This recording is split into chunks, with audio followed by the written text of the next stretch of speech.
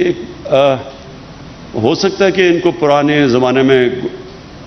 رنجے ہوں اور استعمال بھی ہوں، دوسرے ملکوں سے ہندوستان ان کو استعمال کرے انتشار پھیلانے کے لیے، لیکن اب تو وہ نہیں ہے حالات۔ کبھی بھی بلوچستان کی تاریخ میں ایک فیڈرل گورنمنٹ جو کہ بڑے مشکل معاشی حالات سے نکل رہی تھی، اور ابھی بھی اللہ کا شکر ہے ہمارے حالات ابھی بہتر ہیں، لیکن وہ حالات نہیں کہ ہم اتنا زیادہ بلوچستان کو پیسہ دے سکیں federal P S D P سے، جبکہ اتنی زیادہ ہمارے اوپر پنجاب میں، اور پنجاب کے لوگ سب سے بڑا صوبہ ہے، وہاں سے بڑی ڈیمانڈز ہیں، سارے پاکستان سے ڈیمانڈز ہیں، لیکن سب سے زیادہ پیکیج ہم نے بلوچستان کو اس لیے دیا کہ ہمارا خیال ہے کہ بلوچستان کے لوگوں سے واقعی انصاف نہیں ہوا، وہ پیچھے رہ گئے، اور بلوچستان سے سینٹر نے بھی انصاف نہیں کیا، اور بلوچستان کے اپنے سیاستدانوں نے بھی اس سے انصاف نہیں کیا۔ جو پیسہ آتا بھی تھا میرے خیال میں وہ بھی صحیح طرح نہیں لگا، اور وہ لوگوں نے اپنی ذات کے اوپر وہ پیسہ خرچ کیا ہوگا، لیکن بلوچستان کے لوگوں کے لیے جو پیسہ جانا چاہیے تھا، اس لیے وہ جو سارا ایک احساس محرومی پھیلنی شروع ہوگی بلوچستان میں، یہ کبھی نہ پھیلتی اگر بلوچستان کے لوگ بھی جو اپنے پولیٹیشنز تھے وہ بھی اپنا صحیح معنی میں اندر جو بھی پیسہ ملتا تھا وہ صحیح معنی میں خرچ کرتے۔ تو میں صرف آپ کو یہ بتانا چاہتا ہوں کہ ایک تو ہم نے سب سے بڑا اپنا پیکیج دیا فیڈرل گورنمنٹ نے بلوچستان کو، لیکن میں صرف یہ گوادر کے لیے جو ہم نے کوشش کی اب تک، اور یہ ابھی شروعات ہے، انشاءاللہ یہ بڑھتی جائیں گی۔ ایک تو ہم ڈی سیلینیشن پلانٹ کے اوپر پوری اب کوشش کر رہے ہیں کہ جلدی سے جلدی ایک لگے، چائنیز کے ساتھ مل کے بھی ایک 300 بیڈ کا ٹیچنگ ہاسپٹل بن رہا ہے۔ یہ ٹیچنگ ہاسپٹل زیادہ ضروری ہوتا ہے، اس سے پھر آپ کے ڈاکٹرز بھی ٹرین ہوتے ہیں یہاں، آپ کی نرسز بھی ٹرین ہوتی ہیں، تو یہی نہیں کہ ہاسپٹل علاج کرتا ہے، وہ ٹرین بھی کرتا رہتا ہے۔ اس کے بعد پھر جو جام صاحب نے بھی بات کی کہ یہ جو باہر سے بڑے بڑے ٹرالرز آتے ہیں اور ہمارے صدیوں سے یہاں لوگ، ان کی صرف روزگار یہ ہے کہ سمندر میں مچھلیاں پکڑیں، اور یہ بڑے بڑے ٹرالرز آتے ہیں اور وہ آہستہ آہستہ جو ان کا روزگار ہے وہ دیکھتے ہیں کہ کم ہوتی جاتی ہیں مچھلیاں۔ تو ہم نے اب پوری طرح یہ جو بڑے بڑے فورن ٹرالرز آتے ہیں ان کے اوپر ہم نے پورا بین لگا دیا، اور وہ جو چائنیز ٹرالر کی میں بات کر رہا ہوں کہ کوئی چائنیز گورنمنٹ ہمارے بڑے اچھے تعلقات ہیں، ان کو کوئی اس چیز میں برا نہیں ہوگا کہ کوئی اللیگل غیر قانونی طور کے اوپر یہاں فشنگ کرے، ان کو کوئی نہیں ہوگا۔ ہم پاکستانی کوئی چیز چائنا میں اللیگل کرے تو چائنیز اس کو سزا دیتے ہیں، اور ہاں کہیں بھی دنیا میں کوئی کرے جو بھی قانون توڑتا ہے اس کو سزا ملنی چاہیے، تو ان کو کوئی اعتراض اس کا نہیں ہونا چاہیے۔ لیکن یہ میں آپ کو شور کر دیتا ہوں کہ اپنے یہ جو محنت کش لوگ جو بڑی مشکلوں سے اپنی روزی کماتے ہیں، ہم آپ کو پوری طرح پروٹیکشن دیں گے۔ ایک ہم نے قرضے دیے ہیں کامیاب جوان میں، ہم نے 10 ارب روپے کے قرضے کامیاب جوان پروگرام میں اور میری ٹائم جو ہماری منسٹری ہے انہوں نے مل کے پروگرام بنایا ہوا ہے کہ مچھلیوں پکڑنے والوں کی جو ان کی کشتی ہیں ان کو اپ گریڈ کرنا، ان کا جو بھی یہ استعمال کرتے ہیں مچھلی پکڑنے کے لیے ان ساری چیزوں کو اپ گریڈ کرنا۔ تو اس میں سے اب تک ہم نے 10 ارب روپیہ ہم نے ایلوکیٹ کیا تھا، اس میں سے 5 ارب روپیہ ہم خرچ کر چکے ہیں کہ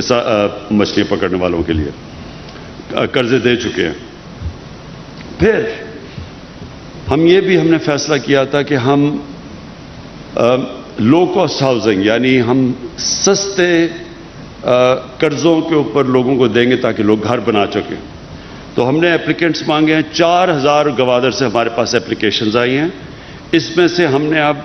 200 زمین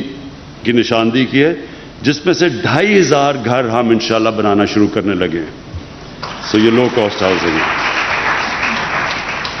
پھر ہم نے اسکالرشپ کا پروگرام رکھا ہے کہ یہاں کے لوگوں کے لیے ہم اسکالرشپس دیں، یہ احساس پروگرام کے نیچے جو ہمارا بہت بڑا احساس کا پروگرام ہے، اس میں اب تک ہم نے جو ہمارے پروگرام میں جو ہم نے آئیڈینٹیفائی کیے ہیں وہ 4698 نوجوان ہیں جن کو ہم احساس کی اسکالرشپس دے رہے ہیں. اور پھر ہماری یہ کوشش ہے کہ جو کمیونیکیشن، دیکھیں سب سے بڑا مسئلہ یہ بلوچستان کا ہے، کمیونیکیشن اتنا بڑا علاقہ ہے، آبادی پھیلی ہوئی ہے یہاں، ان کو پہنچنے کے لیے کنیکٹیوٹی کا بڑا ایشو ہے. تو اب ہم پوری کوشش کر رہے ہیں کہ 3G 4G جو کہ انٹرنیٹ کنیکٹیوٹی ہے وہ آہستہ آہستہ ہم بلوچستان میں ساری جگہ پھیلا دیں، تاکہ لوگوں کے لیے اس سے فائدہ یہ ہوگا آگے جا کے لوگ اپنے گھروں میں بیٹھ کے کام کر سکتے ہیں، خواتین گھر میں بیٹھ کے روزگار اپنا کما سکتی ہیں. تو یہ ہمارا اگلا ہے کہ ہم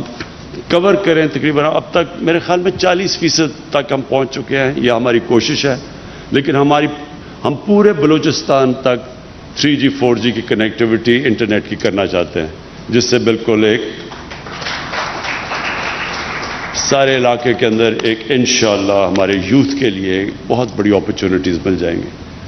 میں آخر میں آپ سب کو ایک چیز پھر سے اس چیز کا احساس دلوانا چاہتا ہوں کہ ہماری گورنمنٹ ہر سال ہمارا انشاءاللہ ہماری اکانومی جیسے جیسے اٹھ رہی ہے، ہماری آمدنی جیسے جیسے بڑھ رہی ہے، ہم بلوچستان کے لیے، میں جام صاحب آپ کو بھی اشور کرتا ہوں کہ ہم بلوچستان کے لیے ہر سال اپنی کنٹریبیوشن بڑھاتے جائیں گے. اور اس لیے بڑھاتے جائیں گے کہ ہم یہ سمجھتے ہیں کہ پاکستان کے لیے یہ ضروری ہے کہ بلوچستان سے جو احساس محرومی ہے، جو پیچھے رہ گئی ہے، جو باقی ملک آگے چلا گیا اور جو بلوچستان پیچھے رہ گیا ہے، انشاءاللہ ہم پورا زور لگائیں گے، ہم بھی آپ کے لیے کریں گے. اور دوسرا یہ جو سی پیک ہے، یہ اصل میں سب سے زیادہ فائدہ سی پیک کا بلوچستان کو ہے. آپ دیکھتے رہیں گے کہ جیسے جیسے یہاں ڈیولپمنٹ ہوتی جائے گی، جیسے جیسے یہاں انویسٹمنٹ ہوتی جائے گی، انڈسٹری آئے گی یہاں، تو سب سے زیادہ فائدہ بلوچستان کے لوگوں کو ہوگا. اور خاص طور پہ گوادر کے لوگ بڑے خوش قسمت ہیں کیونکہ آپ کا بالکل یہ علاقہ بدل جائے گا. اور یہ آپ اپنے ذہن سے نکال لیں کہ اب یہ ہوگی ڈیولپمنٹ تو یہاں کے لوگوں کو کوئی پوچھے گا نہیں، کیونکہ یہ لوگ ہمیں کہتے ہیں سوئی گیس جب نکلی تو وہ جو علاقے میں لوگ تھے ان کے اوپر تو کسی نے کوئی انویسٹمنٹ کی نہیں، وہ ساری پاکستان میں وہاں سے گیس نکل کے سارے پاکستان میں گئی، لیکن وہاں مقامی لوگوں کو تو بہت کم فائدہ ہوا. تو یہ اب جو تاریخ سے ہم نے یہ جو اس ناانصافی سے چیز سیکھی کہ آگے سے یہ ابھی کبھی نہیں ہوگا. سب سے پہلے ہم یہ انشور کریں گے کہ مقامی لوگوں کو پوری طرح فائدہ ہو. بہت بہت شکریہ.